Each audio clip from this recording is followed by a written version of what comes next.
जय माता दी दोस्तों। माता रानी आपकी सारी मनोकामनाएं पूर्ण करें और आप जीवन में खूब सारी तरक्की करें। इसी के साथ आज का जो वीडियो है वो मैं शुरू कर रही हूं। दोस्तों, आज के वीडियो में मैं बात करने वाली हूं अहोई अष्टमी व्रत के बारे में। साल 2024 में 24 तारीख को अहोई अष्टमी का जो व्रत है वो रखा जाएगा। ऐसे में बहुत सारी ऐसी बहनें हैं जो मासिक धर्म या पीरियड से गुजर रही हैं और उनको समझ में नहीं आ रहा है कि अगर वो पीरियड से मासिक धर्म से हैं तो फिर जो पूजा का भोजन है, जो पूजा का भोग है, प्रसाद है, वो कैसे बनाएं, कैसे पूजा करें, किससे पूजा करवाएं, क्या करें, संपूर्ण जानकारी जो है वो इस वीडियो में आप सबके साथ शेयर करने वाली हूं। तो चलिए शुरू करते हैं आज का वीडियो और जान लेते हैं मासिक धर्म या पीरियड्स में अगर अहोई अष्टमी व्रत बीच में पड़ रहा है तो आपको क्या और कैसे करना चाहिए। देखिए, अहोई अष्टमी का जो व्रत है वो अपने संतान की दीर्घायु की कामना को लेकर उनकी खुशहाली के लिए किया जाता है। पूरा दिन माताएं निराजली व्रत करती हैं। शाम के समय तारों को अर्घ देकर व्रत जो है वो खोला जाता है।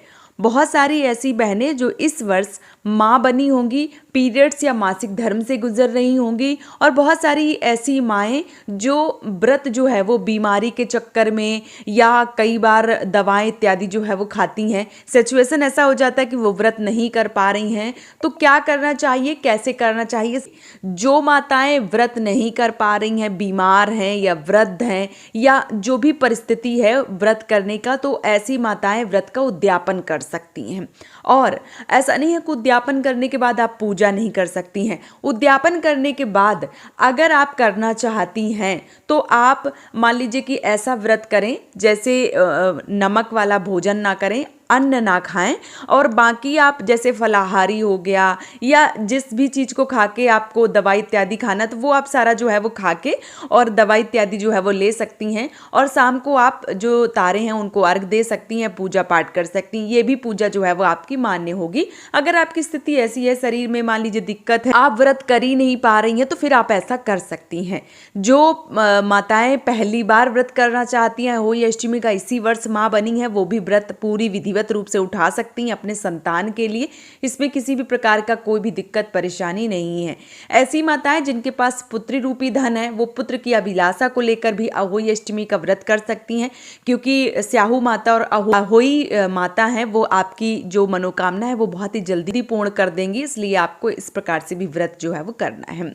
बहुत सारी ऐसी माताएं हैं जिनको लगता है कि सिर्फ उनके पास पुत्री रूपी धन है, वो व्रत करें या ना करें तो वो भी व्रत कर सकती हैं। इसमें कोई दिक्कत नहीं है, क्योंकि अहोई अष्टमी व्रत जो है, जिस प्रकार से संतान सप्तमी व्रत या ज्योतिया व्रत रखा जाता है, उसी प्रकार से अहोई अष्टमी व्रत रखा जाता है। तो ये व्रत जो होते हैं ये बच्चों के लिए होते हैं, संतान के लिए होते हैं। तो चाहे आपके पास पुत्र हैं चाहे पुत्री हैं, आप व्रत कर सकते हैं। इसमें किसी भी प्रकार का कोई दिक्कत जो है वो नहीं है।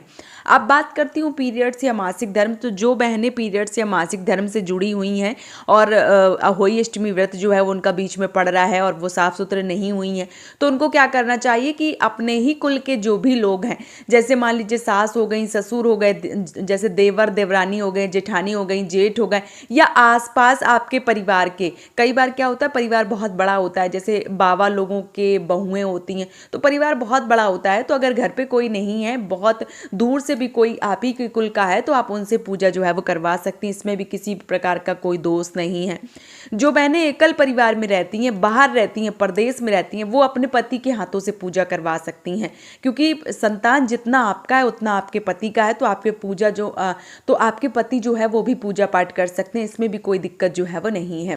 बहुत सारी बहनों के ये भी प्रश्न आ रहे हैं कि दीदी पीरियड्स या मासिक धर्म तो मुझे मान लीजिए हो जाएगा, पति पूजा तो कर देंगे। पूजा करने में ऐसा कुछ नहीं है, पूजा वो कर देंगे, लेकिन जो मिष्ठान बनता है जैसे पूड़ियाँ हो गई, गुलगुले हो गए, या घर की परंपराओं के अनुसार पकवान जो है वो बनते हैं, तो वो पकवान का क्या करें।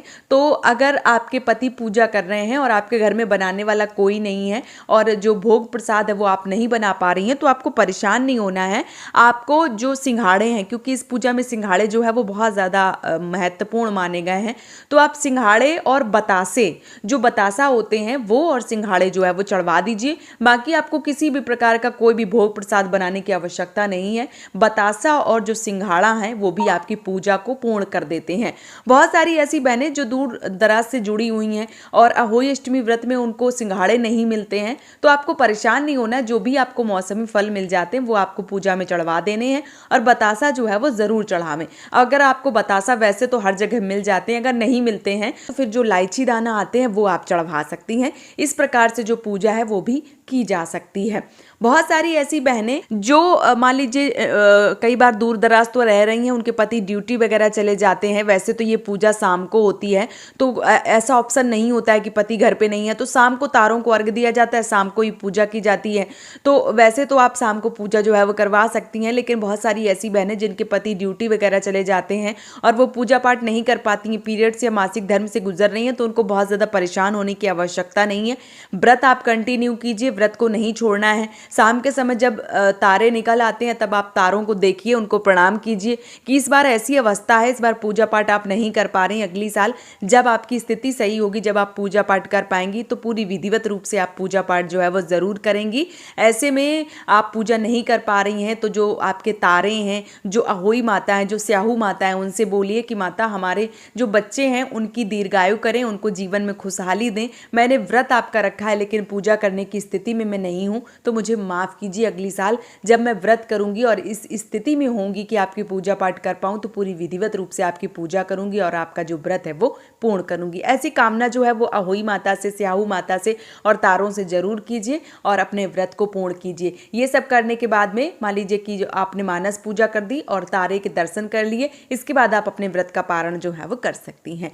तो उम्मीद करती हूँ कि पीरियड से जुड़ी ये सभी महत्वपूर्ण बातें आप सबको पसंद आई होंगी। अगर वीडियो पसंद आया है तो आप मुझे सपोर्ट जरूर करें, इस चैनल को सब्सक्राइब करके और वीडियो को लाइक करके। आज का वीडियो यहीं पे समाप्त कर रही हूँ दोस्तों। जय माता दी।